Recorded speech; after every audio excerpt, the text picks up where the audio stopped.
Hey Naughty Knitters! So today I'm going to show you the very basics of the chevron stitch or the zigzag stitch, whichever you want to call it. It's the same thing. The hardest part about this is getting the math right. In this instance I've used counts of 4 minus 1. So each peak and valley is actually 3 stitches, 1 in the middle, 3 stitches, 1 in the middle. So it is a count of 4, 4, 4, and 3. So whatever your peak and valley count is, you have to do double minus 1. So if you want to do it 4 high, you have to do counts of 8 minus 1. This kind of comes with a little trial and error. You'll get it wrong 100 times before you get it right, and it doesn't really matter. You just end up with an extra stitch on one side.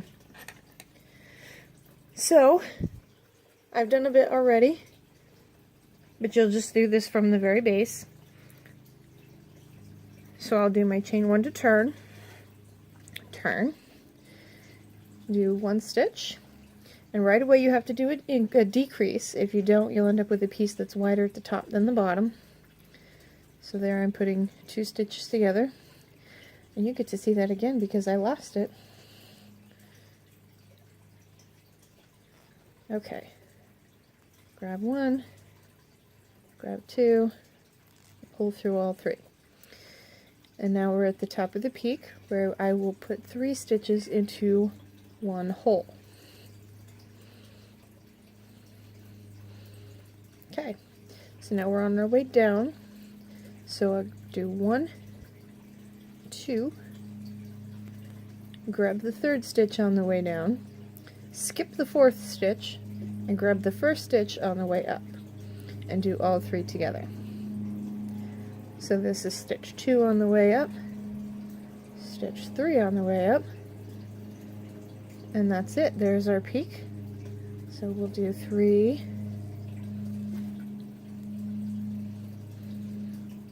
okay, and now on the way down we'll do 1, 2, 3, skip 4, grab 1, with all of them, 2 and 3, and we're at the peak, so we'll do 3 in 1 hole,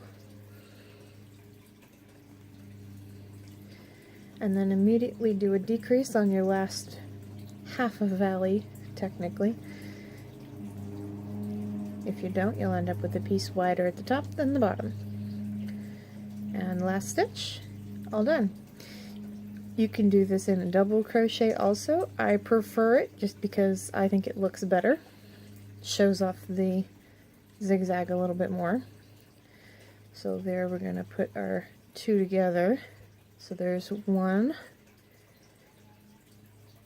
2, and then through all 3. So now we are at the peak. So we'll put 3 there. 1, 2, and 3. Okay, so we'll go down. There's 1. If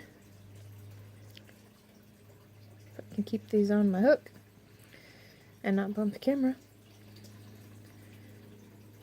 2. Grab 3. Go halfway. Skip 4. Grab 1. Go halfway, and then through all 3 together. So then stitch 2 on the way up, stitch 3 on the way up. There's the peak, so we'll put 3 in there.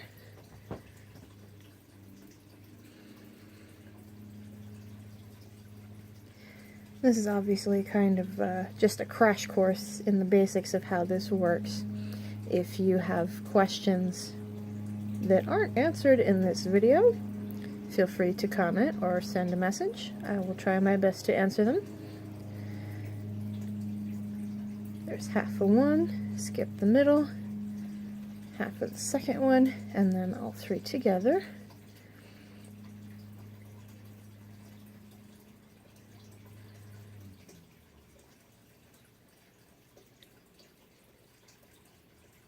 There's the peak.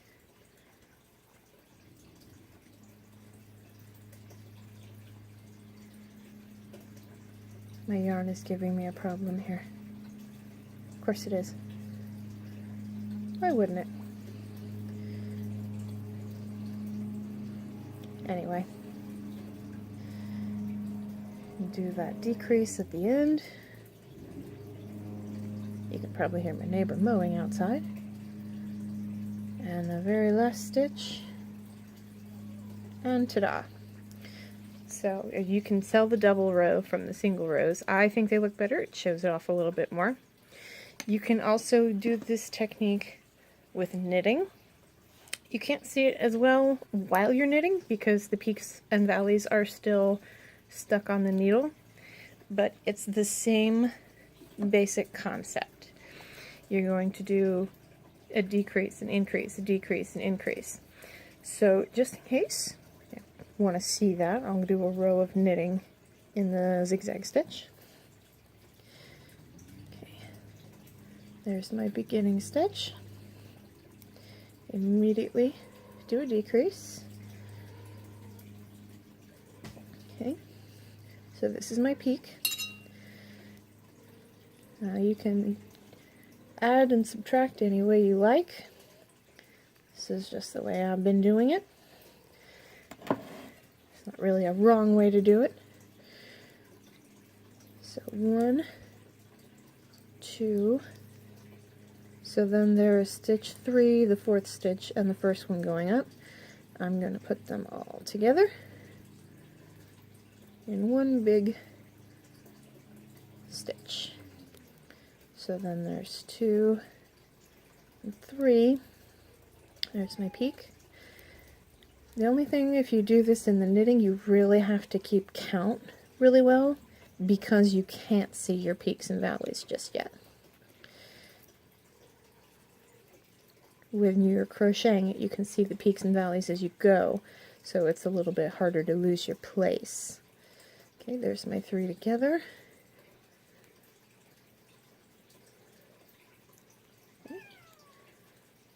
2, 3.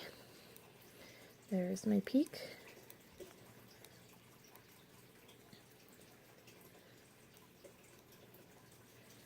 And decrease before the end. And the last stitch. There we go. You can see the valleys as they go, but like I said, you won't see it until you cast off and you're done, because the needles are still holding the stitches awkwardly. I prefer to do this in crochet because knitting ends up being really loose and a little less zigzaggy when it's all done. But you do what works for you. Have fun with your naughty knitting!